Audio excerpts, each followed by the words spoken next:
말씀을 보겠습니다. 창세기 26장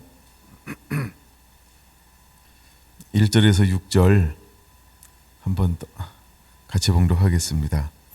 아브라함 때에 첫 흉년이 들었더니 그 땅에 또 흉년이 들매 이삭의 그랄로 가서 블레셋 왕 아비멜렉에게 이르렀더니 여호와께서 이삭에게 나타나 이르시되 애굽으로 내려가지 말고 내가 네게 지시하는 땅에 거주하라.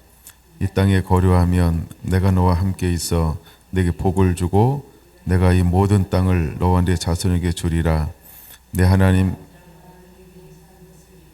내 자손을 하늘의 별과 같이 번성하게 하며 이 모든 땅을 내 자손에게 주리니 내 자손으로 말미암아 천하 만민이 복을 받으리라. 이는 아브라함이 내 말을 순종하고 내 명령과 내 계명과 내 율례와 내 법도를 지켰음이라 하시니라. 이삭이 그랄에 거주하였더니. 아멘. 진리 안에 걸어갈 때 18번째 시간입니다. 제가 가끔 횟수를 저도 헷갈려요. 이렇게 녹음해 놓은 거 번호를 보니까 17번까지 있더라고요. 그래서 오늘이 18번째가 아닌가 이렇게 생각을 하고요. 네, 오늘도 이삭에 관한 이야기를 좀 더 나눠야 되는데 계속 전진하지는 못하고 좀 더 깊이 들어가는 그런 시간을 오늘도 한번 가져오 보려고 합니다. 진리 안에 걸어갈 때 어떤 일이 일어나는가? 왜 하나님은 우리가 진리 안에 거하기를 원하고 있는가? 여러분들이 2020년을 시작하면서 한 번 더 깊이 묵상하고 과연 내 삶은 진리 안에 온전히 거하고 있는 것인가? 나는 하나님의 말씀을 따라가고 있는가? 나는 듣다, 그 다음에 준행하다, 이걸 샤바, 순종이라고 그랬는데 나는 온전히 정말 그게 순종하는 삶을 살고 있을까? 22장 6절에 아브라함을 일컬어서 하나님은 뭐라고 말씀하고 있냐 하면 아브라함은 내 말을 순종하였다라고 이렇게 하나님이 인정하고 있다라고 하는 겁니다. 우리가 볼 때는 아브라함이 순종만 한 것 같지는 않잖아요. 때로는 그 연약함도 있었고 미숙함도 있었고 그런 부분들이 군데군데 보이기도 합니다. 근데 하나님은 그런 걸 보는 것이 아니고 그 마음의 중심, 하나님을 향한 그 마음이 어떠지는 하나님이라는 거죠.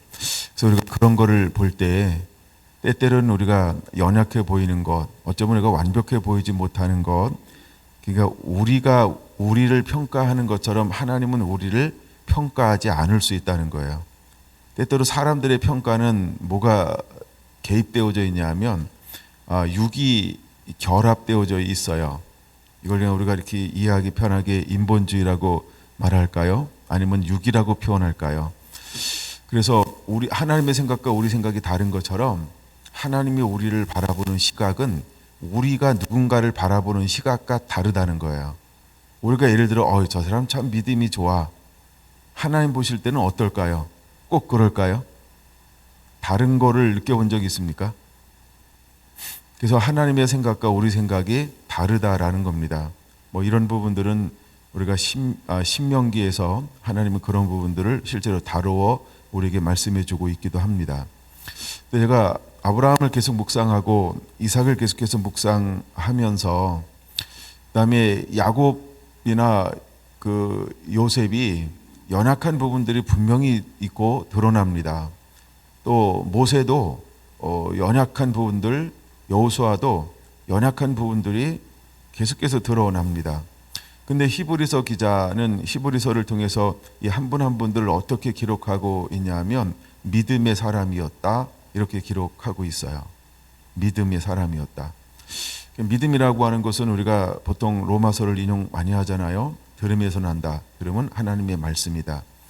근데 오늘도 이삭에게 찾아오셔서 하나님이 뭐라고 말씀하시고 있냐 하면 이는 아브라함이 내 말을 순종하였다라고 하나님이 순종했다라고 인정하고 있습니다. 아브라함이 아직도 살아갈 날이 있나요? 아니면 아브라함의 삶은 멈췄나요? 이 26장은 아브라함의 삶이 멈췄죠. 175세의 죽음품이 안겼습니다. 그리고 얼마의 시간이 지났을까? 그러고 난 다음에 그 땅에 기근이 왔어요. 내려가려고 하는 생각을 가지고 있었을 때에 하나님이 그에게 오셔서 너 내가 지시하신 땅에 거할 수 있겠니? 하면서 이삭에게 하나님이 말씀하고 있는 겁니다. 그러면은 아브라함의 인생이 멈췄다 이 말은 뭐냐 하면 이제 더 이상 살아갈 날이 없다는 거죠. 근데 이미 살아간 삶을 하나님은 정의를 하는데 아브라함의 삶을 뭐라고 정의하고 있습니까? 그는 순종했다라고 말입니다. 그는 내 명령과 내 계명과 내 율례와 내 법도를 다 지켰다. 이렇게 하나님이 아브라함을 인정하고 있다라고 하는 것입니다. 그런데 우리가 그의 어떤 단점과 장점, 우리가 볼 때 이건 참 멋있는데 우리가 볼 때 이거는 아니야. 이렇게 평가할 수 있을까요? 네, 평가할 수 있을 것 같아요. 근데 더 중요한 거 하나님이 뭐라 하시느냐. 그래서 여러분 우리가 이 아브라함을 통해서 때로 드러났던 어떤 이런 믿음의 부분 또 연약했던 이 부분들을 우리가 어떻게 바라보는 시각이 필요한가. 그 시각이 우리가 이삭을 바라볼 때도 동일한 시각으로 때로는 바라봐야 될 부분이 있다라고 하는 것입니다.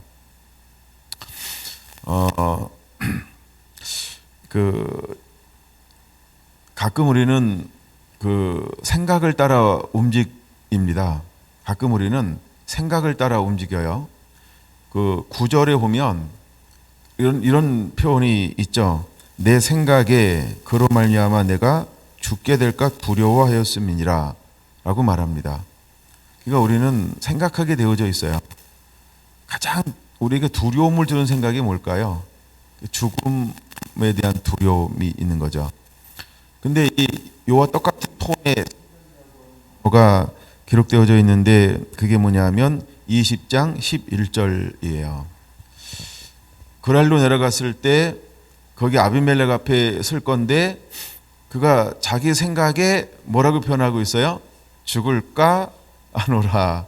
그 두려움이 있었다라고 똑같이 표현하고 있다라고 하는 거죠. 그러면 아브라함이 99세 때에도 그랄 이제 그 블레셋 지역이라고 하는 그랄 그 아비멜렉을 만나는데 갈 때 어떤 마음이 그 안에 여전히 존재하고 있었어요? 그렇죠. 두려움이 있었다는 거죠. 근데 이삭도 똑같이 두려움이 있었다라고 하는 거예요. 우리가 여기서 뭐 굳이 교훈을 받는다, 우리가 한번 짚고 넘어가야 된다라고 하면 저는 이런 걸 한번 짚어보고 싶다라고 하는 거죠. 여러분 우리가 내가 생각하고 내가 판단해서 행동할 때에는 우리는 두려움에 휩싸일 수 있다는 거예요. 그래서 내 생각의 결과는 뭘 만들어낼 수 있다? 두려움을 만들어낼 수 있다는 거예요. 근데 우리가 말씀을 쫓아가잖아요. 기도해서 응답받았어요. 네? 기도해서 응답받았어요. 그러면 뭐가 없을까요? 두려움이 아니라 여기서 나오는 이 두려움이 똑같은 두려움인데 다른 두려움이 되겠죠. 근데 우리가 응답받고 가는 것은 강하고 담대할 수 있어요. 근데 응답받지 않고 움직일 때 때로는 뭐 할 수 있냐면 자기 스스로가 나를 지켜내야 하기 때문에 거기서 오는 두려움이 똑같이 사로잡힐 수 있다라고 하는 것입니다. 하나님은 여기서 우리에게 무엇을 보여주고 싶어 하는 걸까? 만약에 오늘 우리가 이 부분에서 뭔가 교훈을 삼는다라고 한다면 우리가 무엇을 교훈으로 삼아야 될까? 그래서 우리가 내 생각으로 하는 게 아니라 내 어떤 상황적인 어떤 것을 보고 판단하는 것이 아니고 하나님 앞에 나가서 청구하는 것이 지혜로운 거라는 거죠. 그래서 우리가 범사의 여호와를 인정하는 것, 하나님을 의지하고 신뢰하는 것, 그 속에서는 무엇을 이겨낼 수 있냐 하면 세상에 가져다 주는, 즉 마귀가 가져다 주는 불확실함에 대한 두려움으로부터 우리를 보호할 수 있다는 거예요. 왜? 우리가 불확실한 미지를 향해서 내가 출발하는 게 아니고 하나님이 보호하시겠다, 인도하시겠다, 함께 하시겠다라고 하는 약속을 갖고 움직일 때 우리에게 무엇이 올까요? 그 든든함. 그래서 우리가 기도 기도해서 응답받고 갈 때는 강하고 담대할 수 있다는 거예요. 예, 근데 꼭 그런 것이 아닐 수 있는 부분이 아마 이런 생각을 여러분들이 하는 분들 있을 것 같아요. 그럼 여호수아는 하나님이 가라고 그랬는데 그 안에 뭐가 있었어요? 그렇죠. 두려움이 있었죠. 그래서 하나님은 그에게 끊임없이 뭐 하라고 명령하고 있어요? 강하고 담대하라. 두려워하지 말고 놀라지 말고. 그러니까 두려워한다는 거죠. 뭘 하고 가는데도 두려워할 수 있다? 하나님의 음성 듣고 하나님의 영이 함께함에도 불구하고 하나님이 함께함에도 뭐 할 수 있다? 두려워할 수 있다라는 거예요. 예, 뭐에 대해서? 앞으로 닥쳐올 미지에 대해서. 그래서 하나님은 그에게 요구하는 게 뭐예요? 야, 너 강하고 담대해. 그리고 내 말씀 안에 거해. 그리고 내가 너에게 명령을 모든 걸 다 행해. 그럼 내가 너와 함께 할 거야. 내가 너를 도울 거야. 그래서 여러분 이게 참 미묘한 것처럼 보이지만 우리가 시작을 무엇으로 먼저 하느냐는 차이를 엄청나게 벌릴 수 있다라고 하는 것입니다. 그래서 우리가 한번 그런 부분들을 한번 생각해 볼 수 있어요. 그래서 우리가 2020년 오늘 살아가면서 또 특별히 지금은 좀 한국 땅 가운데 많은 두려움들이 지금 이렇게 전파되어지고 있지 않나요? 예, 그렇죠? 예, 우한 폐렴만 이렇게 돌아다니는 게 아니고 우한 폐렴으로 인한 이렇게 두려움이라고 하는 바이러스들도 수많은 사람들 가운데 예, 퍼져가고 있습니다.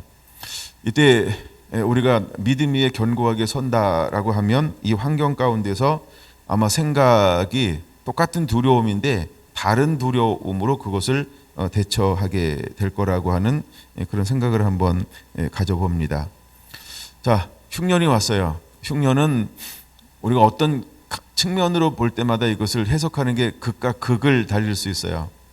첫째, 기근 그러면 일단 일반적으로는 저주죠. 기근은 저주예요. 저주의 결과예요. 불순종의 결과가 기근이에요.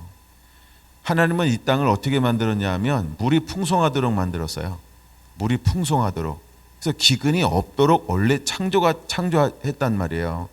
근데 왜 기근이 오냐라고 했을 때 범죄함의 결과 중에 하나가 기근이라는 거예요. 그래서 기근은 범죄의 결과. 그래서 기근이 온다라고 하는 건 저주의 결과라고 하는 것이죠. 우리가 신명기 28장에도 말씀에 순종할 때 오는 축복이 있고 말씀을 불순종할 때 오는 저주가 있는데 그 목록 중에 하나가 뭐냐 하면 메마름. 이 기근은 저주의 하나로 말씀을 하고 있다라고 하는 것입니다. 또한 하나님께서 우리가 땅에 기근을 주는 이유 중에 하나가 뭐냐 하면 내가 내 말을 불순종하고 나를 떠났기 때문이다. 예를 들어 돌아왔는데 성전을 짓는 것을 더디고 자기 집에 빨랐어요. 그랬더니 하나님께서 그들을 어떻게 했어요? 기근을 주었어요. 메말르게 만들었어요. 걷어도 10개 걷었는데 남는 건 몇 개 안 남고 그냥 걷긴 걷었는데 다 깐부기 쭉정이고 이런 걸 막 걷어 드리는 거예요. 그게 뭐의 결과로 기록하고 있습니까? 저주의 결과로 기록하고 있죠. 또 하나 우리가 기근이라고 하는 건 또 뭘로 봐야 되냐 하면 하나님이 우리에게 주시는 어떤 우리를 다뤄보기 위해서 우리를 연단하기 위해서 주는 기근 이런 측면도 있다라고 하는 것입니다. 그래서 어떤 기근은 연단을 하기 위한 하나님의 계획이 있어요.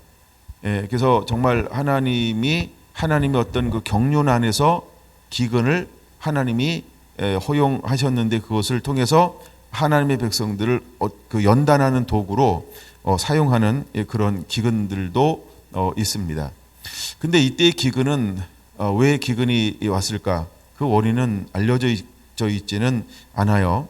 근데 약간 그 땅 가운데 기근이 왔다라고 하는 것입니다. 그럼 여기서 우리가 시편 105편으로 보면 이 기근을 어떻게 봐야 될까? 우리가 이 땅의 푸름이나 이 땅에 안주하거나 이 땅의 어떤 양식, 이 땅의 어떤 이런 걸 의지하는 것이 아니고 우리는 매 순간 누구를 의지하기를 원하는지에 대한 아버지의 마음을 여기서 볼 수 있어야 된다는 거죠.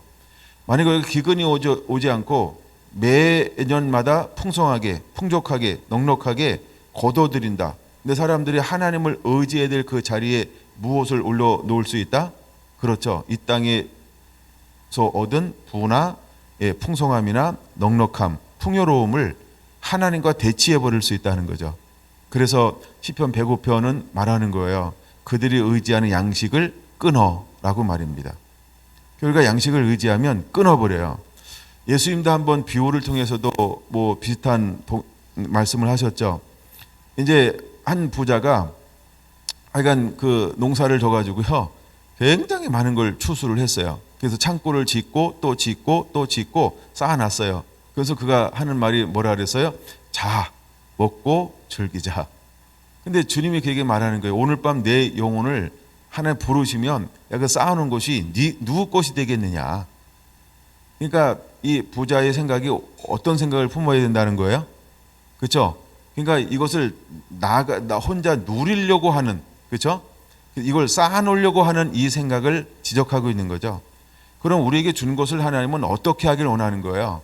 이건 너를 위한 복이 아니고 내가 너를 축복의 통로로 쓰길 원한다. 그러므로 너는 이것을 너도 쓰지만 이것을 나누어 주고 흘려보내는 그 일에 너는 사용할 줄 알아야 된다. 이게 참 부유함과 넉넉함의 결과라고 하는 거예요. 하나님은 그걸 우리에게 보여주고 싶어 하는 것이죠. 예, 그래서 뭐 하여간 그런 비유의 말씀 있습니다. 그래서 하여간 흉년은 우리가 크게 하여간 두 가지 양면으로 상황에 따라서 각기 다르게 볼 수 있습니다. 자, 근데 그 땅 가운데 기근이 왔을 때 이삭은 어디를 생각했냐 하면 애굽을 생각했다라는 겁니다. 왜 애굽을 생각했는지는 말씀을 드렸어요. 애굽은 늘 풍성한 곳이에요. 넉넉한 곳이에요. 예, 아주 그 곡식이 잘 되는 그 푸르른 땅, 물이 넉넉한 그런 땅입니다. 그래서 언제든지 그들은 몇 군데 찾아볼까요? 이사야 43장을 한번 찾아보겠습니다. 이사야 43장 1절 한번 보겠습니다. 이건 좀 안 후대의 일이지만 이사야 시대에도 사람들이 흉년이 들 때 어디를 의지하는가를 보세요. 한번 31장 1절 한번 보겠습니다. 시작. 도움을 구하려 애굽으로 내려가는 자들은 화 있을진저 그들의 말을 의지하며 병거의 많음과 마병의 심히 강함을 의지하고 이스라엘의 거룩하신 이를 앙모하지 아니하며 여호와를 구하지 아니하나니. 그렇죠? 그 시대에도 이사야 31장 그 시대에도 사람들이 무엇을 의지합니까? 애굽을 의지합니다. 자꾸 사람들이 애굽으로 내려가려고 그래요. 그래서 도움을 구하러 애굽으로 내려가지 말라는 거예요. 그러면 우리가 누구를 의지해야 될까요? 하나님의 의지의 대상인데 어려움이 닥칠 때마다 자기들의 연약한 것을 통해서 더 강한 세력을 의지하려고 하는 마음이 그 왕에게 있었던 것을 볼 수 있죠. 3절 볼까요?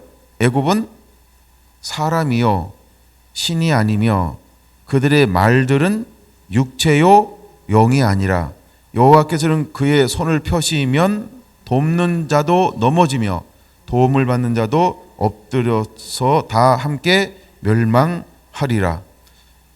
근데 사람은 계속해서 뭘 의지하려고 그래요? 보이는 걸 의지하려고 하는 경향이 있어요. 이제 그런 걸 지적하는 거예요. 31장에서 5절 한번 더 볼게요. 5절. 새가 날개치며 그 새끼를 보호한 같이 나 만군의 여호와가 예루살렘을 보호할 것이라. 그들을 호위하며 건지며 뛰어넘어 구원하리라 하셨느니라.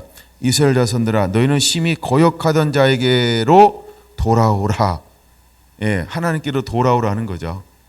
근데 하나님이 이스라엘을 어떻게 다루세요? 새가 날개치며 그 새끼를 보호함 같이. 어미새가 새끼새를 어떻게 보호하고 먹이나요? 예, 그걸 좀 상상하면 될 것 같아요. 하나님 그렇게 보호하신다는 거예요. 근데 언제나 그들은 하나님을 의지한 게 아니고 아수르를 피해서 애굽에게 도움을 청하려고 하고 있는 거죠. 근데 하나님은 그 아수르가 쳐들어올 때 아수르의 위험에서 애굽을 의지하지 말고 누구를 의지하라는 거예요? 그렇죠. 하나님을 의지하라. 그거를 말씀을 해 주고 있는 겁니다. 근데 그들은 하나님을 찾나요? 예, 그렇지 않는 걸 볼 수 있어요. 좀 뒤로 한번 넘어가서 에레미야 42장으로 한번 하나 더 볼게요. 에레미야 42장에 보면 에레미야 42장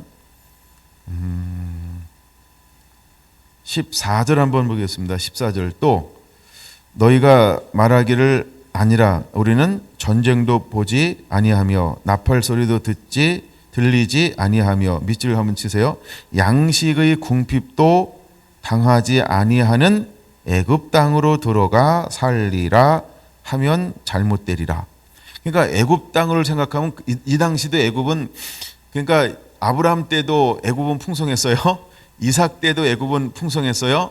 그다음에 이제 야곱 때 지나서 요셉 때도 애굽은 풍성했어요.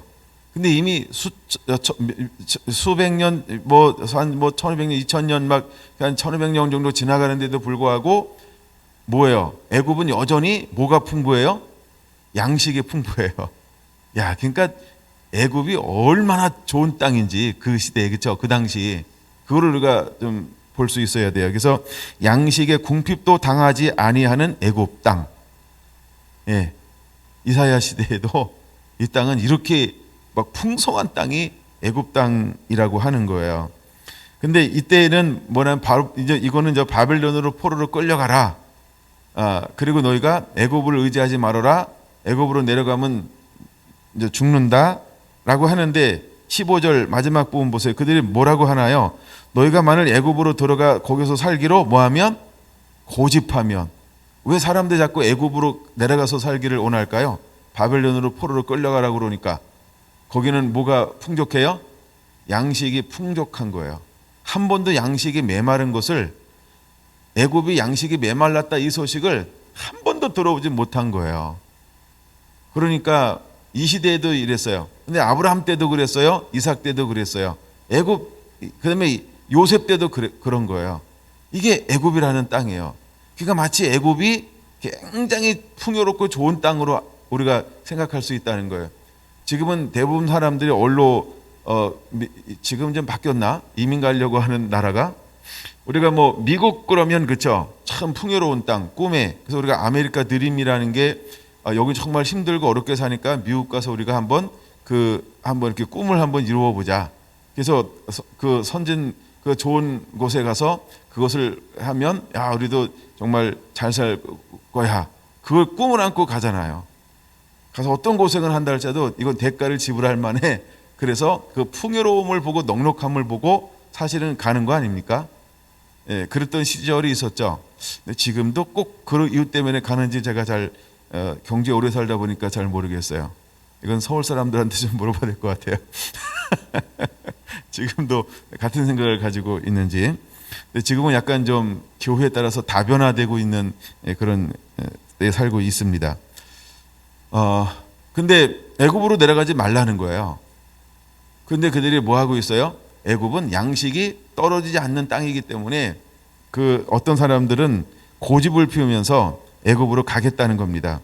그럼 애굽으로 가면 하나님께서 어떻게 하겠다는 거예요? 16절 너희가 두려워하는 칼이 애굽 땅으로 따라가서 너희에게 미칠 것이요 너희가 두려워하는 기근이 애굽으로 급히 따라가서 너희에게 임하리니 너희가 거기에서 죽을 것이라. 이런 거예요. 애굽 전체에는 기근이 없다 할지라도 내 삶에는 애굽에서 살아도 기근이 올 거야. 이런 의미예요. 애굽 전체가 칼에 망하지 않는다 할지라도 너는 칼에 망하게 될 거야. 이런 의미예요. 또 하나가 따라가죠. 애굽 사람들은 전염병에 죽지 않는다 할지라도 너는 전염병에 죽을 거야. 이렇게 말하고 있는 거예요. 왜요? 하나님을 의지해야 될 대상이 누구를 의지해요?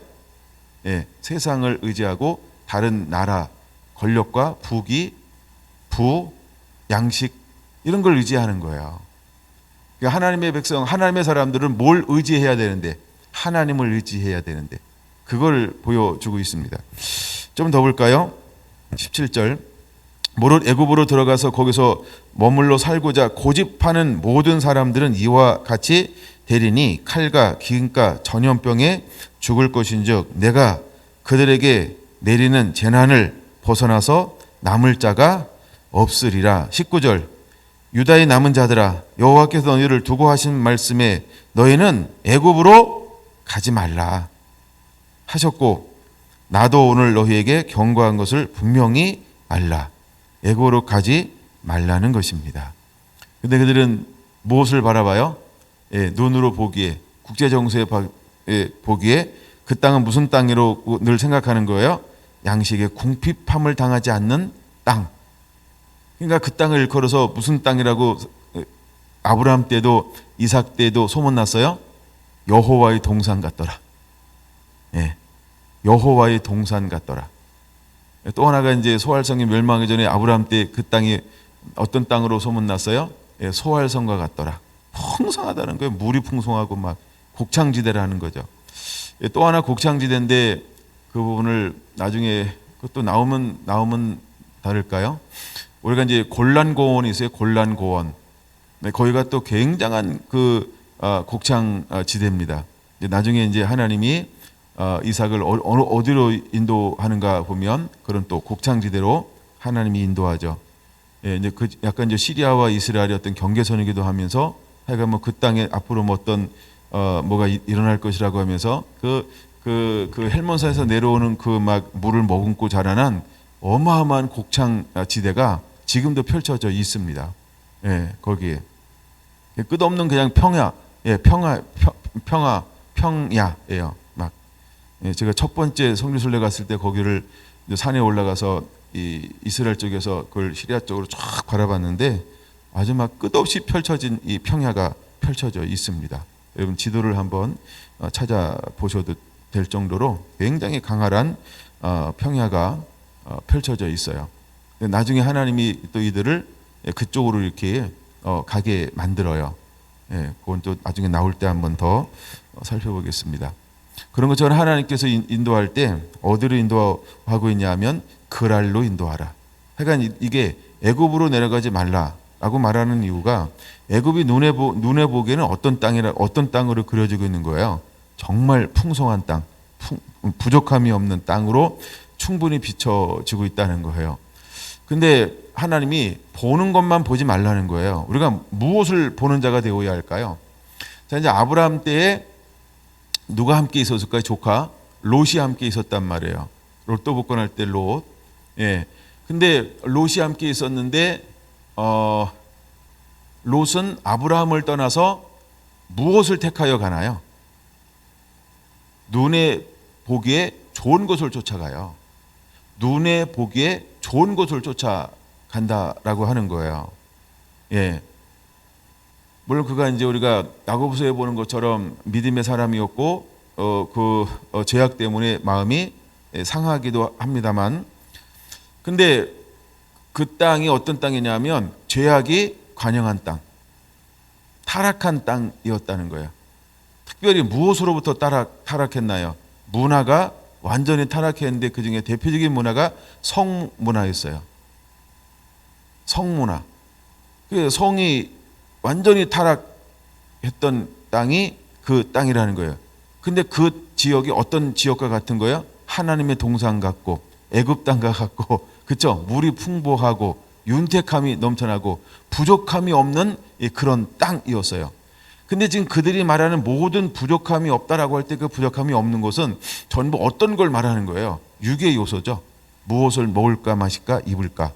그러니까 소돔 고모라가 무엇에 취해서 살았어요? 무엇을 먹을까 마실까 입을까. 이거 쫓다가 멸망을 받았죠. 그래서 여러분 우리가 무엇을 먹을까 입을까 마실까 이거에 전념한다, 그거 가짜입니다. 그거는 영의 사람이 아니고 육의 사람입니다. 그건 육의 사람이에요. 그건 육의 사람이에요. 근데 또다시 이삭이 어디로 내려가려고 했냐 하면 애굽으로 내려가려고 또 마음을 먹었어요. 근데 왜 하나님이 그를 가로막고 있을까 이번에는? 물론 하나님의 때가 아직 되지 않았기 때문에 가로막는 것도 있어요. 근데 애굽의 상징이 뭔지를 알아야 돼요. 애굽은 무엇을 상징하고 있냐 하면 애굽은 죄악의 상징이에요. 타락의 상징이에요. 이것이 바로 애굽이라고 하는 거예요. 좋은 의미로 애굽은 뭐의 상징이냐면 연단의 상징을 하는 것이 애굽입니다. 그래서 하나님께서 우리를 연단할 때 얼로 집어넣는다 그러죠? 풀무불에 집어넣는다 이러잖아요. 그런 것처럼 창세기 15장에 아브라함을 깊이 잠들게 한 다음에 환상을 보여주는 거예요. 뭐에 대한 환상을 보여주는 것이죠? 흑암이 덮어버려요. 어둠이 그를 막 덮어버려요. 그리고 두렵고 떨리게 만들죠. 그러면서 그에게 하는 말이 400년 동안 타국에서 종살이할 것이다. 그 땅이 어디예요? 애굽 땅이라는 거예요. 그 땅이 애굽 땅이요. 그래서 우리가 하나님의 때때로 그런 땅들을 무엇으로 사용하냐 하면 연단의 장소로 하나님이 사용하시기도 합니다. 그럼 이제 작게는 이삭에게는 하나님이 어디가 연단의 땅으로 하나님이 그를 사용하기로 작정하셨을까요? 블레셋 사람이 차지하고 있는 그랄이라고 하는 그 땅을 하나님이 아브라함도 연단했지만 이삭도 연단하기를 원하는 연단의 땅으로 그랄을 사용하고 있다라고 하는 것입니다. 그래서 우리가 그랄 속에서 무엇을 볼 수 있어야 될까요? 그럼 그랄도 애굽도 어떤 땅이에요? 풍성한 땅. 근데 그랄도 어떤 땅이에요? 곡창지대. 굉장히 풍성한 땅이라고 하는 거예요. 그랄이. 근데 우리가 눈으로 볼 때는 그 땅이 어떤 땅처럼 보여요? 풍성하고 부유하고 넉넉하고 부족함이 없는 땅으로 보여요. 근데 실제로 그 땅에 딱 갔을 때 그 땅을 현재 지배하고 있는 사람들을 통해서 어떤 취급을 받나요? 외국인의 취급을 받죠? 나그네 취급을 받고 있죠. 근데 하나님이 뭐 하지 못하게 만들어요? 억압하지 못하게 만들어요. 만들어요. 왜 그럴까요? 아브라함도 그렇고 이삭도 그렇고 하나님의 약속의 유업이기 때문에 그런 거예요. 그러니까 우리가 언약이 있는 사람, 말씀의 약속이 있는 사람은 어느 곳에 가든지 어떤 취급을 받을까요? 이거와 똑같은 거예요. 예수님께서 마태복음 10장과 똑같은데 제자들을 파송하면서 차라리 이스라엘의 잃어버린 양에게로 가라 그랬어요. 그래서 복음 들고 갔을 때 그들을 영접하면 거기서 뭘 풀어놔요? 평안함을 풀어놔요. 그러나 그들을 영접하자는 뭐예요? 내 발에 먼지를 떨어버려 될 것이다.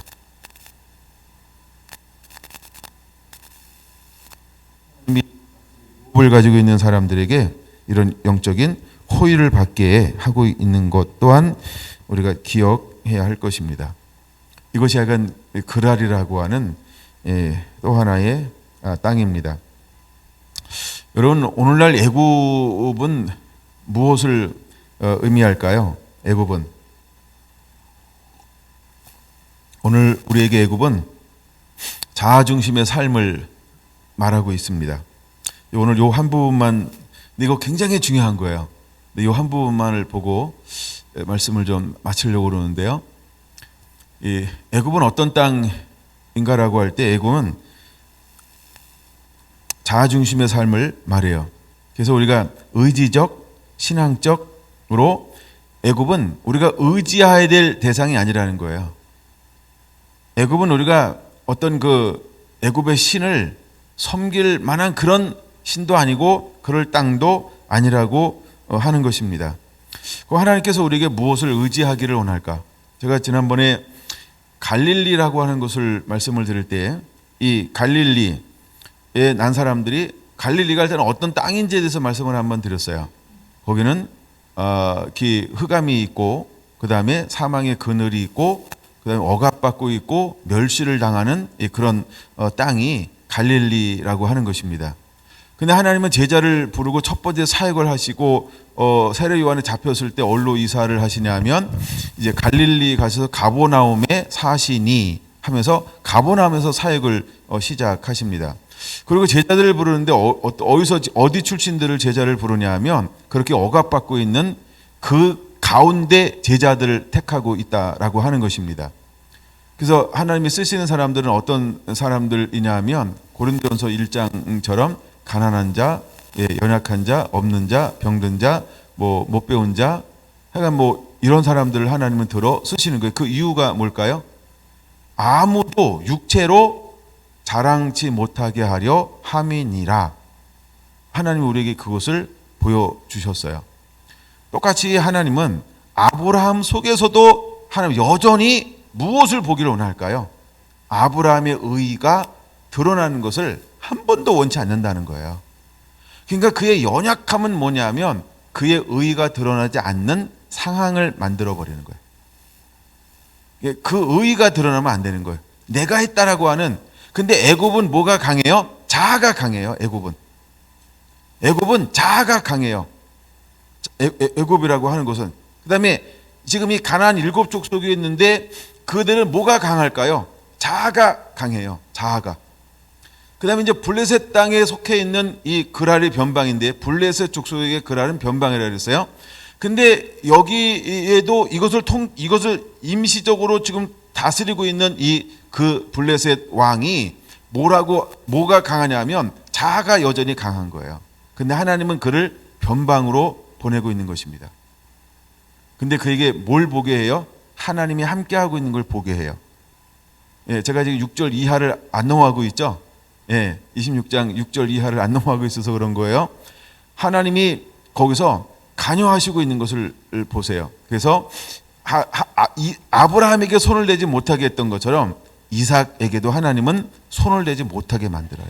무엇으로? 하나님의 호의로, 하나님의 은혜로. 예, 그래서 애굽의 왕을 막았던 것처럼, 그 다음에 20장에서 아히멜렉을 막았던 것처럼 세월이 바뀌었는데 100년 지났는데 그냥 우리가 바로가 왕 통칭하는 것처럼 우리나라는 대통령이 되면 대통령 이러잖아요. 그렇죠? 이름도 부르지만 대통령 이런 것처럼, 그러니까 대통령이라는 게 아비멜렉이 대통령 이거 똑같은 거예요. 이해되셨죠? 이게 왕 이런 의미예요. 근데 이 아비멜렉을 또다시 그 시대의 아비멜렉을 하나님 또다시 몰아서 이삭을 손을 대지 못하게 만들죠. 그리고 오히려 두려워하게 만들고 존중하게 만들어 버려요. 예, 하나님의 호의가 그에게 임해서 그러면 하나님은 오늘 우리가 어떤 신앙과 어떤 믿음으로 살기를 원하시는가? 이걸 한번 우리가 세 부분으로 한번 나눠서 생각을 해보려고 합니다. 요한복음 14장을 한번 볼게요. 요한복음 14장. 왜 애굽으로 내려가지 않아야 될까? 여러분, 애굽은 죄악이 간영하고 있어요. 타락을 상징하기 때문에 그래요. 그러면 하나님이 왜 지시하신 땅에 가서 거하라고 말씀하고 있는가? 그 블레셋 족속이 있지만, 블레셋 왕이 있지만 거기는 뭐예요? 가나안 7족속, 하나님이 이미 아브라함에게 주기로 한 땅이에요. 그거를 우리가 기억해야 합니다. 자, 그럼 우리가 어떤 삶을 살아내기를 원하고 있을까? 14장 16절 보자 그랬죠? 16절 한번 보겠습니다. 시작. 내가 아버지께 구하겠으니 그가 또 다른 보혜사를 너희에게 주사 영원토록 너희와 함께 있게 하리니. 할렐루야. 이제 여러분, 우리의 신앙과 믿음이 어떤 삶이 되기를 하나님은 오늘날 우리에게 원하고 있을까? 그렇죠? 보혜사 성령을 우리에게 주사 영원토록 너희와 함께 하시리니. 성령님이 내주하는 이 축복의 삶을 살기를 원하고 있습니다. 그래서 26장에 내가 너와 동행하겠다, 함께하겠다라고 약속해주고 있는 것입니다. 애굽으로 내려가지 말고 너 내가 지시한 땅에 거하겠니? 그러면 내가 너와 함께할게. 그럼 여러분, 오늘은 하나님이 우리가 어떤 삶을 살기를 원할까요? 그렇죠? 이제 보혜사 성령님이 우리 안에 함께하는 삶을 살기를 원하고 계신 것입니다. 이건 시간이 많으면 문맥으로 다 읽어야 되는데 26절 한 절만 더 읽을게요. 보혜사 곧 아버지께서 내 이름으로 보내실 성령, 그가 너희에게 모든 것을 가르치시고 내가 너희에게 말한 모든 것을 생각나게 하리라. 할렐루야. 이처럼 성령이 내주하는 이 축복된 삶을 오늘 우리는 살아가야 할 줄로 믿습니다. 그래서 성령님이 내주하실 때에만 일어나는 일이 뭐냐면 26절이 일어나기 때문에 그런 거예요. 너희에게 모든 것을 가르치실 분은 누구예요? 내 안에 내주하시는 성령 하나님. 내가 너희에게 예수님께서 말한 모든 것을 생각나게 하실 분은 누구라고요? 내 안에 나와 함께 하시는 성령님. 그러면 오늘 우리가 인생의 환경에 애굽으로 가지 아니하고 어디에 머무르는 자가 되어야 될까? 진리 안에 머무르는 삶이 되어야 할 줄로 믿습니다. 고린도 후서 6장을 한번 보겠습니다. 고린도 후서 6장. 고린도 후서 6장.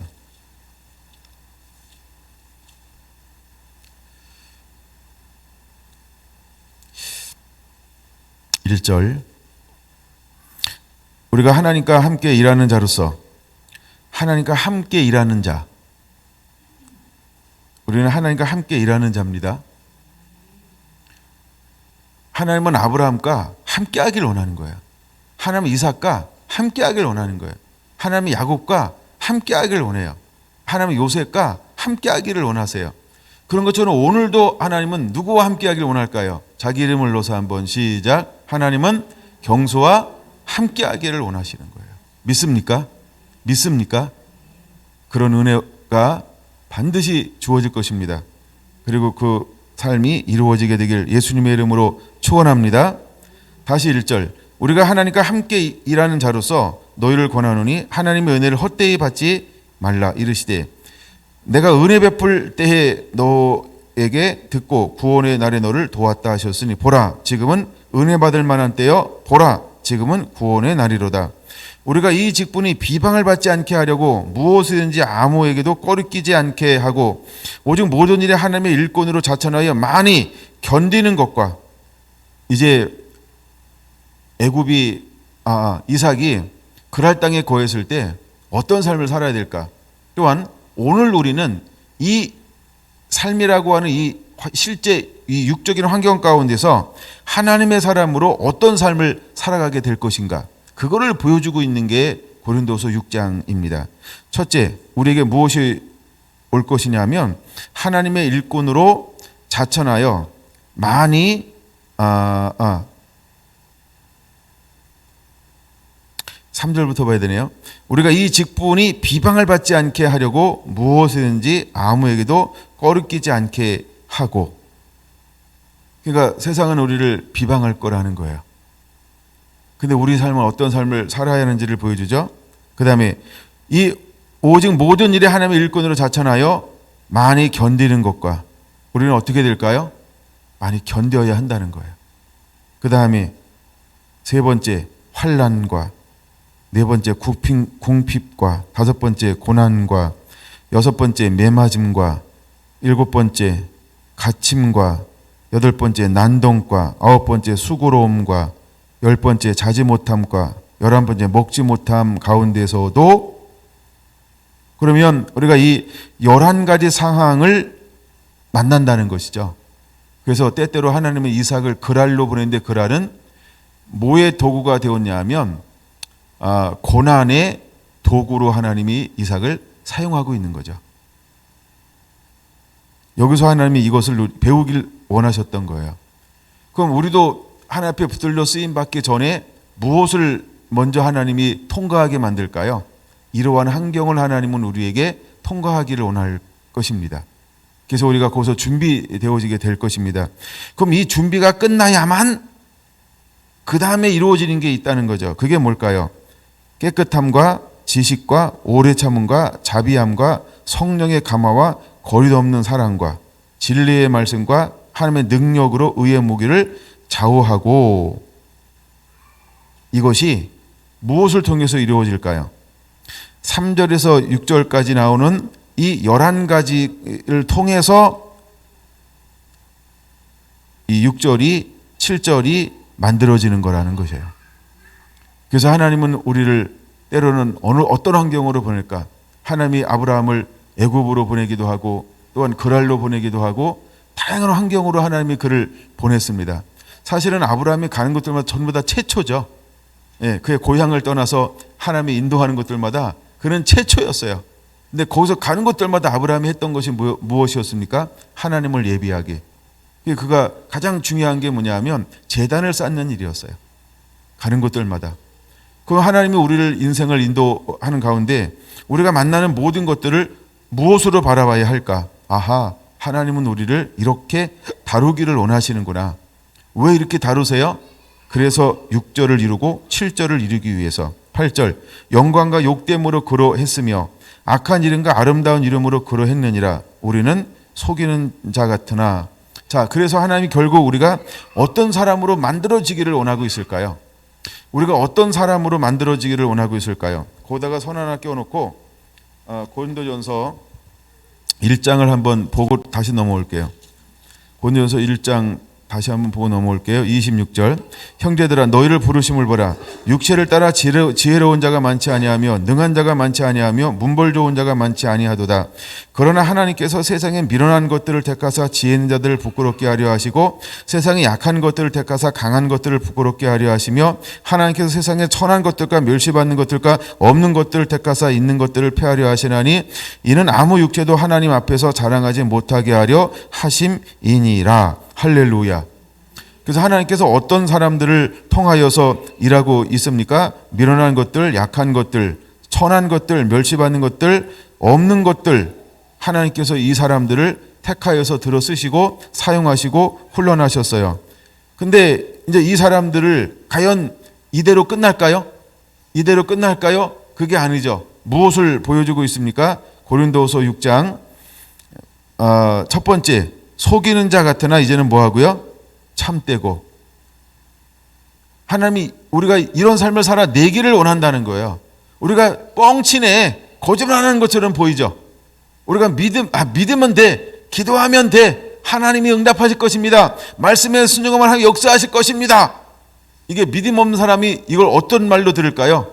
뻥치네, 거짓말로 듣겠죠. 신뢰하지 않겠죠. 불신하겠죠. 그걸 말하고 있는 거예요. 그런데 실제로는 우리가 믿음을 이야기할 때, 말씀을 이야기할 때, 찬양을 이야기할 때, 인내를 이야기할 때, 경건을 이야기할 때 정말 이게 거짓말입니까? 아니죠. 그게 영의 비밀이죠. 인내가 영의 비밀이죠. 기도가 영의 비밀이죠. 할렐루야. 근데 육의 사람들은 그것을 뭐라고 볼까요? 속이고 있다 이렇게 볼 겁니다. 그러나 그것은 속이는 게 아니고 참입니다. 많은 사람들이 예수님은 거짓말하는 사람으로 봤어요. 그러나 예수님은 실제로 거짓말하는 자였습니까? 실제로 진리를 말하는 것이었죠. 그 다음에 보세요. 9절 무명한 자 같으나 유명한 자요. 그들은 무명한 자였어요. 그러나 성령이 임했습니다. 성령이 임했습니다. 사도행전. 그러고 나서 그들이 사역하기 시작했습니다. 그들이 뭐라고 그래요? 무명한 자였는데 어떤 사람으로 점점 변해져 가고 있습니까? 유명한 자로, 성을 소동시키는 자로, 수많은 영혼들을 진리 가운데로, 생명 가운데로 인도하는 유명한 사람으로 변화되어져 가고 있다라고 하는 것입니다. 여러분, 이 이야기가 누구 이야기가 되어야 할까? 하나님은 우리를 불러서 우리가 어떤 존재가 되기를 원하고 있을까? 갈릴리에서 정말 멸시받는 것들, 억압 가운데 있는 사막의 그늘 아래 있는 정말 거기서 무슨 선한 것이 나겠냐라고 할 정도로 그렇게 변두리였는데 그 한 사람 한 사람들을 택하여 3년 동안 양육하셨고 그 이후에 말씀을 풀어주시고 성령을 부어주시고 난 다음에 그들을 천한 것들, 약한 것들, 아무것도 없는 그 사람들을 통하여 주님이 어떤 사람으로 만들어가고 있습니까? 유명한 사람으로 만들어져 가고 있는 걸 볼 수 있어요. 그 다음에 세 번째, 죽은 자 같으나 보라 우리가 살아있고. 이것이 이제 우리의 삶의 실제가 되어야 할 줄로 믿습니다.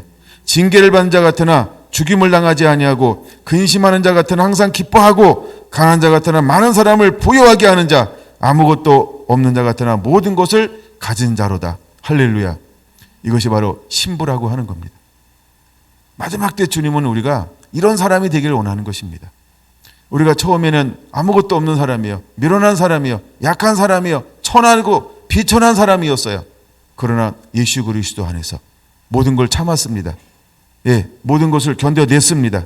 예, 모든 환난과 고난과 궁핍 다 이런 걸 통과했습니다.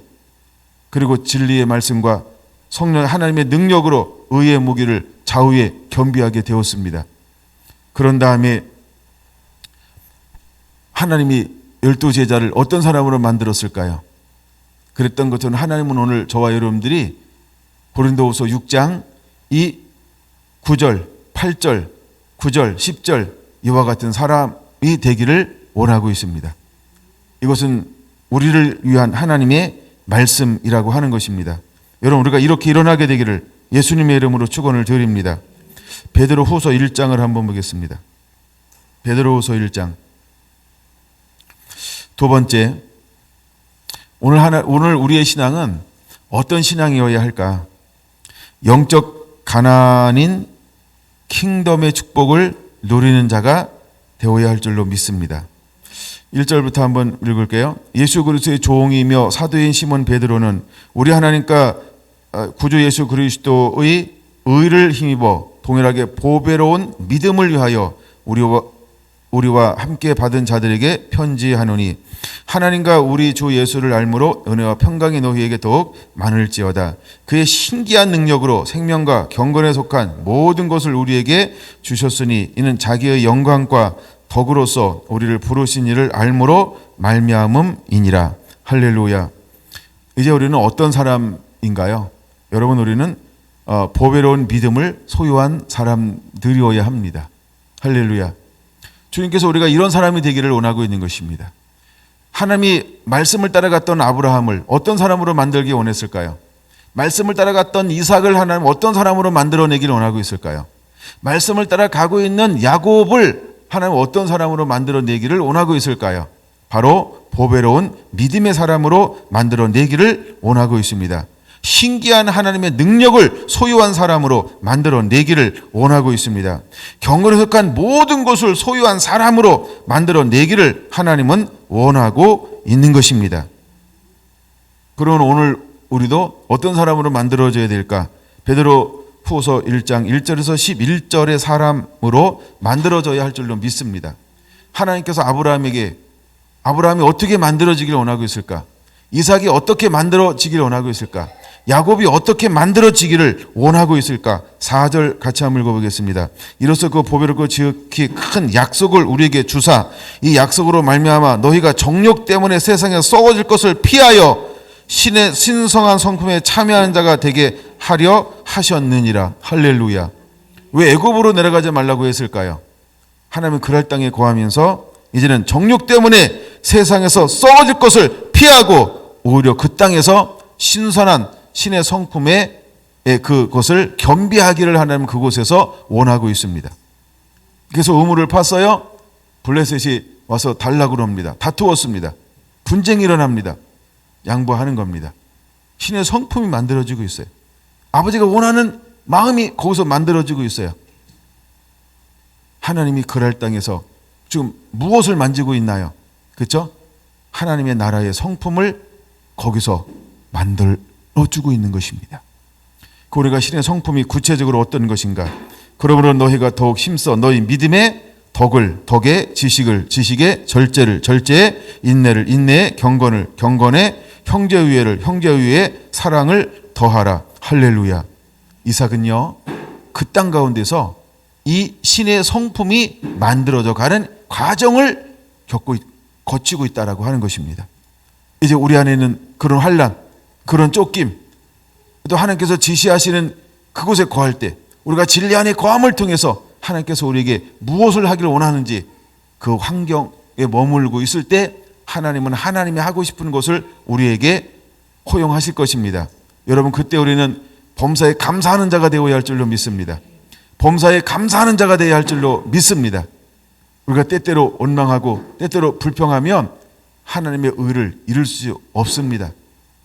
여러분, 우리가 좋은 것만 좋은 게 아니고 안 좋은 것도 좋은 거고 좋은 것도 좋은 거예요. 그래서 우리가 범사에 감사할 줄 아는 자들이 되어야 할 줄로 믿습니다. 할렐루야, 할렐루야. 여러분, 이 신의 성품은 그냥 만들어지지 않습니다. 이 신의 성품은 어떤 환경을 만나야 만들어질 수 있을까? 때때로는 애국과 같은 그 하나님 연단의 장소리를 집어넣었을 때 만들어지는 거예요. 때때로는 하나님의 지시하신 그곳 그랄 땅에 들어갔어야만 만들어지는 성품이 이 성품이라고 하는 것입니다. 여러분, 이 성품은요 불 속에 들어가야 돼요. 이 성품은요 흙 속에 들어가야 되는 거예요. 이 성품은요 이 빨래통에 들어가야 돼. 예? 표백한 잿물로 우리를 씻어내야 됩니다. 그래서 현재의 고난은 장차 나타날 영광과 좋게 비교할 수 없도다. 하나님이 그 영광을 위해서 우리에게 무엇을 허용하시나요? 고난을 허용하고 있는 것입니다. 그 우리가 당하는 모든 고난을 우리는 어떤 시각으로 바라봐야 될까요? 그렇죠? 하나님이 무엇인가 겸비하기 위하여 주시는 은혜의 통로다. 할렐루야. 여러분, 은혜의 통로로 바라보게 되기를 예수님의 이름으로 축원합니다. 그리고 그 속에서 우리는 하나님의 음성을 들을 줄 있어야 됩니다. 하나님이 지금 일어나는 현상을 통해서 무엇을 우리에게 말씀하시기를 원하시는가? 하나님의 분명한 음성을 들을 줄 아는 눈과 귀가 열려지게 되기를 예수님의 이름으로 축원을 드립니다. 할렐루야. 8절에서 11절 같이 한번 읽어볼까요? 이런 것이 너희에게 있어 흡족한즉 너희로 우리 주 예수 그리스도를 알게 게으르지 않고 열매 없는 자가 되지 않게 하려니와 이런 것이 없는 자는 맹인이라 멀리 보지도 못하고 그 옛죄가 깨끗하게 된 것을 잊었느니라. 그러므로 형제들아 더욱 힘써 너희 부르심과 택하심을 굳게 하라. 너희가 이것을 행한즉 언제든지 실족하지 아니하리라. 이같이 하면 우리 주 예수 곧 구주 예수 그리스도의 영원한 나라에 들어감을 넉넉히 너희에게 주시리라. 할렐루야. 하나님 왜 그랄 땅에 가서 거라고 말하고 있을까요? 그렇죠? 아브라함에게 줬던 축복을 넉넉하게 누릴 수 있는 그 길이 뭘 따라가야 될까요? 진리를 따라가야 된다는 거예요. 그래서 자기 생각대로 움직이는 것이 아니고 하나님의 말씀을 따라 그랄 땅에 거했을 때 하나님은 그에게 영혼이 잘된 같이 범사가 잘되게 만드는데요. 잘 보세요. 농사라는 단어는 성경에 그리 많이 나오는 단어가 아니에요. 처음에 농사한 사람이 누굴까요? 혹시 아시나요? 처음에 농사한 사람이 누군지? 네? 아가 아니고 가인데요. 네. 그렇죠? 가인이요, 가인. 가인과 아벨 할 때 가인이 잘 얘기한 거죠? 네. 네, 하여간 그렇게 제가 알아들을게요. 그래서 그가 농사짓는 자였어요. 원래 이제 이스라엘은 주로 뭐였어요? 목축업이잖아요. 근데 농사라는 말은 그렇게 많이 나오는 단어가 아닙니다. 근데 거기서 100배나 얻었더라는데 농사하는 작물만 100배나 얻었나요? 그 다음 절 보세요. 12절, 13절 보면 뭐예요? 소도, 우양도, 그렇죠? 증식하더라. 하나님이 복을 주기 시작합니다. 하나님이 복을 주기 시작해요. 하나님이 복을 주기 시작을 해요. 그렇죠? 그런 것처럼 하나님은요, 단순히 우리가 육체가 잘 되게만 만드는 게 아니고 그 나라, 킹덤, 하나님의 나라에 들어감을 넉넉하게, 할렐루야, 할렐루야, 영원한 나라에 들어감을 넉넉히 너희에게 주시리라. 그럼 하나님 나라에 넉넉하게 들어갈 수 있는 그 자격은 무엇으로부터 만들어졌나요? 신의 성품이요. 할렐루야. 근데 이삭은 하나님께서 그 지시한 땅의 거함을 통해서 무엇이 만들어졌어요? 신의 성품에 참여하는 그 믿음의 덕의 지식을, 사랑을 공급하는 이것이 굉장히 자라나가고 있다는 겁니다. 그럼 여기서 하나 퀴즈. 야곱은 어릴 때부터 무엇을 받고 자라났을까요? 너무 쉽나? 엄마의, 그래서 리브가는 야곱을 사랑하고 이렇게 나오는 거예요. 편애라고 생각하지 마세요. 그건 여러분 딴 사람들의 생각일 수 있어요. 야곱은요, 사랑을 받고 자라난 사람이에요. 사랑을 받아봤기 때문에 뭘 할 줄 알까요? 사랑할 줄 압니다. 사랑할 줄 아는 거예요. 사랑이 뭔지 아세요? 그냥 품는 겁니다. 이래도 저래도 품습니다. 대추나무 사랑 걸렸네가 아니고 가지나무, 가지 많은 나무에 바람 잘 날 없다. 이 말이 잘 안 됐다. 근데 나중에 야곱은요, 뭐가 많아질 거예요? 가지에서 수많은 열매들이 맺힐 거니까. 그러니까 그 수많은 가지를 만들어낼 이제 그 아버지는 어떤 사람이어야 했을까? 그렇죠? 사랑의 사람. 야곱은요, 사랑의 사람이라는 겁니다. 이제 다음 주나 다다음 주 이 언제 또 나올지 몰라요. 예, 거기까지 야곱 이야기가. 근데 야곱은 딱 갔는데 7년 동안 일하는데 뭐 때문에 7년을 수일처럼 보내는 사람이 됐어요? 사랑하는 까닭에. 그쵸? 영원한 나라에 들어감을 넉넉히 너희에게 주시리라. 하나님은 이삭에게 뭘 공급하고 있어요? 신의 성품이요. 신의 성품이요. 신의 성품이요. 신의 성품이요. 근데 그 아들 야곱은 어릴 때부터 무엇을 많이 받고 자라나요? 사랑을 받고 자라나요. 그 야곱은 어떤 사람으로 자라나요? 사랑을 받고 사랑을 줄 수 있는 사람으로 자라났어요. 그래서 말이 그렇지 사랑하는 까닭에 7년을 수일처럼 보냈다. 그렇게 신혼생활 보냈나요? 여러분 그렇게 14년 동안 살았어요? 제가 그러네. 예, 원희가 대신 대답해 주는 것 같아요. 사랑하는 까닭에 실제로 그가 사랑하는 사람인 것을 그것을 통해서 우리에게 명확하게 보여주고 있는 것입니다. 할렐루야. 하나님은요 이 성품을 우리가 만들기 원합니다. 짧게 가야 되는데 다음 마지막 하나만 더 볼게요. 그 다음에 로마서 8장으로 보겠습니다. 이건 좀 간단할 것 같아요. 로마서 8장.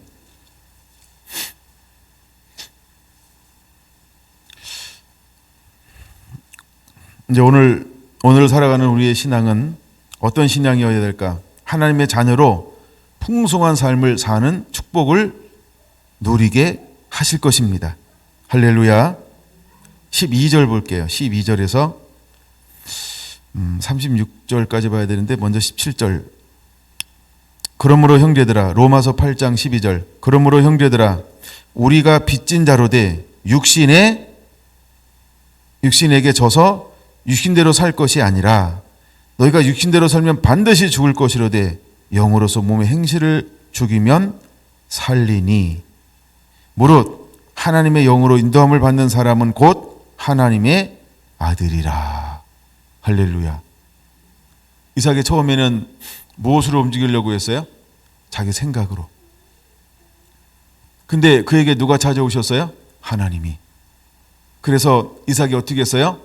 그 말씀에 순종하여 그 땅에 거류했어요.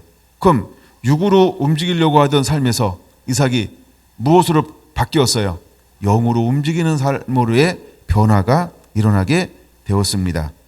자 보세요. 우리가 빚진 자로 돼 육신에서 육신대로 살 것이 아니라 이삭은요 육신대로 사는 것을 금방 내려놔 버렸어요. 이미 아버지 아브라함과 충분한 교제와 동행을 하면서 뭘 배웠어요? 육으로 사는 것이 아니고 영으로 사는 것이 얼마나 복된 것인지 그 맛을 아버지와 함께 동행하면서 수없이 그걸 봤어요. 그때 찾아오신 그 하나님의 음성을 듣고 이삭은 무엇을 내려놨나요? 자기 생각을 내려놨습니다. 이거는 이삭에게 어떤 성품을 보여주고 있는 거예요? 겸손이요. 그는 고집 피우지 않습니다. 자기 생각과 많은 씨름하지 않습니다. 지금 뻔한데 이거 애굽으로 가야만 안 되는데 이 환경은 애굽이 답인데 이거 하고 하나님의 음성을 듣고서 씨름하지 않았어요. 왜 씨름하지 않았을까요? 그게 이삭의 성품이라는 거예요. 그는 하나님이 말씀하실 때 그게 뭔지를 알아듣는 거예요. 그게 겸손입니다. 들을 수 있는 귀, 자기를 내려놓을 수 있는 마음, 고집 피우지 않고 자기를 하나님 앞에 철저하게 복종시킬 수 있는 것, 이것이 바로 겸손인 것입니다. 여러분, 우리는 하나님 앞에, 우리 말씀 앞에 겸손하게 나의 모든 방법, 때로는 내가 배운 거, 내가 지금까지 성공적으로 살았던 모든 경험들을 전부 내려놔야 합니다. 할렐루야. 그래서 13절 이어지죠. 너가 육신대로 살면 반드시 죽을 것이되 영으로서 몸의 행실을 죽이면 살리니. 이삭은요, 애굽으로 내려가는 육신의 생각을 포기하고 하나님 말씀의 순종함을 통해서 어떤 일이 벌어져요? 그의 100배나 하나님께서 복을 더하였더라. 왕성케 됐다. 창대케 됐다. 거부가 되었다. 복을 한 번만 준 게 아니라는 거예요.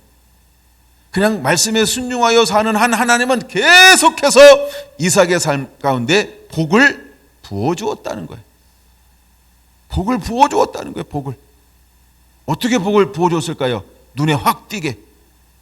100배라고 하는 것은 최고의 복이죠. 눈에 확 띄게. 그들이 나중에 그 복을, 계속 복을 누리는 그를 향하여 블레셋이 뭘 하기 시작합니까? 시기하여. 육체가 처음으로 할 수 있는 육체의 소욕이 처음 게 뭐라 그랬어요? 시기와 질투. 그들은 그를 바라보면서 시기하기 시작합니다. 시기하기 시작합니다. 그때 떠날 때가 된 거예요. 시기하기 시작하니까 떠날 때가 된 거예요. 나중에 야곱도 떠날 때 언제 떠나는가를 보세요. 예? 시기할 때 떠나는 거예요. 누가? 라반의 아들들이 시기합니다. 저기 아버지 걸 다 뺏었네. 그럼 아버지 걸 야곱이 뺏은 거예요? 하나님이 준 거예요? 답을 다 알고 있잖아요. 예, 똑같아요. 근데 육의 아들은 뭘 몰라요? 하나님이 준 걸 몰라요. 근데 영의 아들은 그냥 알아요. 나는 하나님을 기쁘게 했는데, 나는 하나님께만 초점을 맞춰왔는데 하나님이 내게 주셨다라고. 너 뭐하고 왔니? 이건 우리 이미 들었기 때문에 그것도 이해를 해야 됩니다. 그렇죠? 우리가 초점을 어디다 두어야 되는 거야. 초점을 어디다 두어야 되는 거야. 너 뭐하고 왔니의 초점이 어디예요? 하나님이. 하나님의 거룩함을 드러내는 거예요. 그러면 이삭에게 초점이 무엇이어야 할까요? 그는 다시 이제 13절로 말하면 육신대로 살면 죽을 것이로되 영으로서 몸의 행실을 죽이면 살리니. 이제 그는 뭐의 인도함을 받는 사람이 됐어요? 14절 시작. 무릇 하나님의 영으로 인도함을 받는 사람은 곧 하나님의 아들이라. 이삭은요, 하나님의 아들인 거예요. 그러니까 하나님이 그렇게 복을 주는 거예요. 여러분, 인간의 아들 될래요? 하나님의 아들 될래요? 여러분, 육으로 살래요? 영으로 살래요? 그러면 나의 모든 가치관, 나의 모든 판단의 근거, 결단의 근거를 매일매일 기도하세요. 매일매일 기도하세요. 여러분, 집에 가서 이 찬양 꼭 찾아서 들어보세요.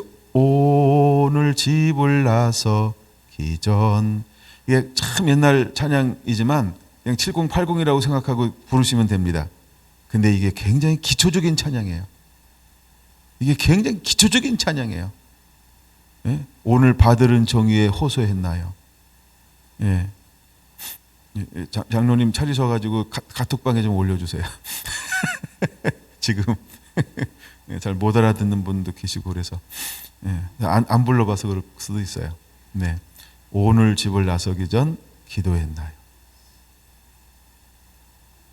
저 오늘 아침에 일어나서, 제가 아침에 일어난다의 말은 침대를 말합니다. 침대에서 오늘은 찬양을 참 많이 들었어요. 찬양을. 예. 오늘은 그냥 찬양을 듣고 싶더라고요. 이제 대구셀에서 올려준 찬양도 오늘 듣는데 참 좋더라고요. 예. 김현주 집사님이 가끔 이렇게 이제 은혜 받은 찬양들, 또 안에 감동 주는 찬양들을 가끔 이렇게 소개하는데, 오늘도 그 찬양을 그 찬양부터 시작해서 계속 그냥 찬양을 쭉 들었어요. 참 좋더라고요. 예. 여러분들이 오늘 집을 나서기 전 기도했나요? 그거 한번 들어보세요. 그게 비밀입니다. 그게 우리 삶의 실제가 되어야 합니다. 그게 삶의 기초입니다. 예. 그래서 실제로 이삭은 이제 무엇이 됐나요? 그렇죠? 하나님의 아들이 된 겁니다. 하나님의 아들이란, 뭐가 하나님의 아들의 정의가 뭐라고요? 무릇 하나님의 영으로 인도함을 받는 자는 곧 하나님의 아들이라. 이삭은요, 진리를 따라감을 통해서 하나님의 영의 인도함을 받는 하나님의 아들이 되었어요. 그럼 생각해 보세요. 아들은 누가 먹여주나요? 그렇죠? 그렇죠? 하나님이 책임져 주는 거예요. 하나님이 책임져 주는데, 야, 제발아, 내 말대로 순종했네? 야, 내가 내 말에 순종하면 복을 준다 그랬는데 아마 물어봤을 거예요. 도대체 이삭에게 몇 배 복을 어떻게 주면 좋을까요? 라고 물어봤더니요, 허다한 증인 플러스 성부, 성자, 성령님이 함께 마음을 모아서 복을 어떻게 주기로 했어요? 100배, 묻지도 따지도 말고 100배 이러지 않았을까요? 그래서 그럼 100배를 받는 거예요. 한 번만 줄까? 그는 진리 안에 거할 때 그 다음에도 100배. 다른 데는 잘 안 돼요. 블레셋 사람들은 잘 안 돼. 근데 누구는 잘 돼요? 똑같은 환경인데 이삭이 농사만 하면 그렇게 잘 되는 거예요. 여러분, 신명기 6장이나 8장처럼 내가 수고한 것만 먹으려고 하지 마세요. 하나님이 채워주셔야 돼요. 할렐루야. 그게 에덴의 축복이라는 거예요. 마지막에 신부 가운데 있는 게 뭐예요? 봉안, 이 봉안샘, 덮으는 물. 하나님이 신부 속에는 그걸 가지고 나가게 만들어요. 이제 그 부분은 그 부분 제가 이제 이삭을 통해서 이제 물 통해서 좀 넓게 다루려고 하는데 아직 앞에 걸 아직도 못 지나가고 있어서 그런 거예요. 예. 그게 그것이 신부 가운데 있는 신비스러운 신비한 일입니다. 아까 베드로 후서 1장에서 본 것처럼 믿음의 비밀을 하나님의 자녀들은 그 통로로 하나님이 쓰실 것입니다. 하나님이 그것을 믿음의 자녀들에게 드러내실 것입니다. 그 다음에 15절, 너희는 다시 무수하는 종의 영을 받지 아니하고 양자의 영을 받았으므로 우리가 아바 아버지라 부르짖느니라. 성령이 친히 우리 영과 더불어 우리가 하나님의 자녀인 것을 증거하시나니 자녀이면 또한 상속자 곧 하나님의 상속자여 그리스도와 함께한 상속자니 우리가 그와 함께 영광을 받기 위하여 고난도 함께 받아야 할 것이니라. 그러니까 이삭의 삶 가운데 두 가지가 함께 있는 것처럼 보이는데 실제로 그는 고난 받고 있어요. 영광을 누리고 있어요. 그렇죠? 고난은 있지만 그 영광을 누리고 있습니다. 이것이 언약 안에 걸어가는 여러분의 삶이 되기를 예수님의 이름으로 축원을 드립니다. 할렐루야. 예, 이거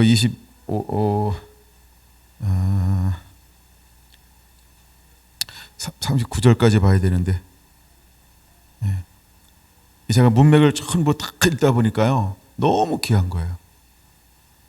오늘 그럼 이제 마지막 뒤로 확 넘어가 가지고요, 35절부터 39절까지만 보고 마칠게요. 누가 우리를 그리스도의 사랑에서 끊으리요? 같이 읽을까요? 환난이나 공고나 박해나 기근이나 적신이나 위험이나 칼이랴. 아멘. 자 보세요. 누가 우리를 그리스도의 사랑에서 끊으리요? 이삭이 그 땅에 사는 동안에 블레셋 사람들이 그를 이길 수 있을까요? 아브라함이 언약을 따라 걸어갈 때 주변 세력들이 그를 이길 수 있을까요? 이삭이 진리를 따라갈 때 주변 사람들이 그를 이길 수 있을까요? 야곱이 진리를 따라갈 때 주변 사람이 이길 수 있었을까요? 요셉이 진리를 따라갈 때 주변 사람이 그를 이길 수 있었을까요? 없다는 것입니다. 그러면 그렇죠? 우리도 진리를 따라가면 환경이 우리를 이길 수 있을까요? 없다. 그게 답입니다. 그게 답입니다. 여러분, 35절이 여러분의 삶이 되기를 예수님의 이름으로 축원합니다. 야곱은 뭘 받는 사람이라 그랬어요? 사랑받는 자. 하나님의 사랑에서 끊을 자가 아무도 없다는 것입니다. 그리스도의 사랑을 끊어버릴 자가 아무도 없다는 겁니다.